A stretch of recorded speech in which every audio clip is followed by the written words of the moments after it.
Hello and welcome to today's video. This video is for anyone that is currently an overstayer or wishes to make an application based on human rights. This video is presented by Westkin Associates, your trusted immigration experts. So let's begin. A human rights or private life visa is based on Article 8 of the Human Rights Act. The rule aims to protect the best interests of children and those people that have spent a significant period of time in the UK. Human rights applications can typically only be made inside the UK. Here is an overview of the most common types of human rights applications made. We will explore these in more detail in the later slides.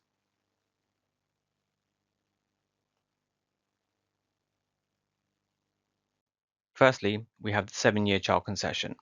This is for children under the age of 18 that have lived in the UK for at least 7 years of their life, regardless of where they were born. Providing we can demonstrate that it would be unreasonable for the child to leave the UK, there is a possibility of obtaining residence for the child on this basis. A parent can then apply for their status on the basis of looking after the child. The next route is for young adults. This is where a person is aged between the age of 18 and 24 and has spent at least half of their life in the UK. If this is the case, then they have a chance of getting residence. Even if the young adult has not spent half of their life in the UK, they may still qualify, showing that there would be very significant obstacles if they had to leave the UK. We now move on to the long residence rule. This is for anyone aged 18 or over and has spent the last 20 years in the UK, either with visas or as an overstayer. It is noted that criminal convictions or working illegally wouldn't necessarily stop you from applying and being granted. As with the young adult test, you can still apply if you've been here for less than 20 years by demonstrating that living in the UK would cause very significant obstacles. For parents of British, settled, or the aforementioned children that have lived in the UK for 7 years, there's a parental exemption rule. This visa requires the applicant to show that they have an ongoing parental relationship with a child.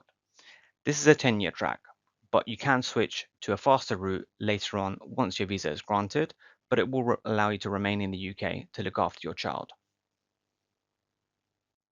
Now, for partners of British or settled persons that are overstayers or do not meet the requirements for the spouse visa, for example, due to being an overstayer or not being able to meet the income requirement, there's the partner exemption visa. The key test for this rule is the very significant obstacles to living outside the UK with your partner. This tends to be due to having children, general safety in that country, or restrictions on your relationship due to religion or sexuality, for example. This is also a 10-year route, but you can easily switch to a spouse visa once your visa is granted, which will reduce that down to 5 years. Being an overstayer is a very difficult situation, and the hostile environment implemented by the Home Office in recent years has only made life in the UK more difficult for overstayers. So it's more important now than ever to regularise your stay. Some key benefits can be seen on screen now, but the most important aspect is obviously your peace of mind and that pathway to settlement. Let's now move on to the cost. Please note these fees are correct at the time of recording, but may have changed by the time you're watching this video. It's also possible to get a fee waiver of the government fees if we can demonstrate that you're unable to pay them. In regards to our legal fees, we work with a fixed fee model. So there's no surprises, you know exactly how much it will cost you after you speak to us. The fee will obviously depend on the complexity of your case, but in some cases, we can even offer you a no-win, no-fee guarantee, but we don't offer legal aid. Our payments are broken down into 2 installments as you progress through the process with us, 50% to start, and the balance only once we submit the case. In terms of possible outcomes, decisions tend to take 4 to 6 months.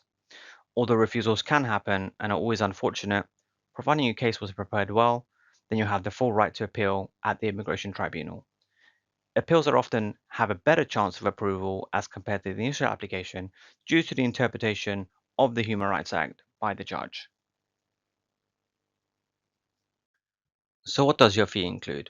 Well, apart from the things you can expect from a lawyer, like filling in your forms and submitting your application, here are some key highlights. Firstly, creating an action plan to make your case as strong as possible. Number two, providing you with a detailed checklist of documents, which is very crucial for an application of human rights. Number 3, helping you and any of your supporters with a witness statement to support your case.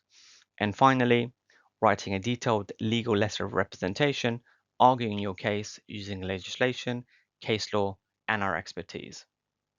Further information can be seen on screen now. So why wait any longer?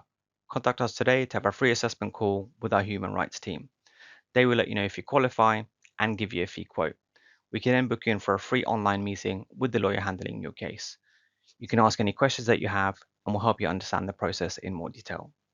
Within 24 hours of the meeting, the lawyer will send you a client care letter with all the advice and fees outlined. Once you're ready to start the process, you just make an initial application payment and we'll start working immediately. So don't wait any longer. Contact Westkin Associates today and start your journey to that all-important settlement for the future.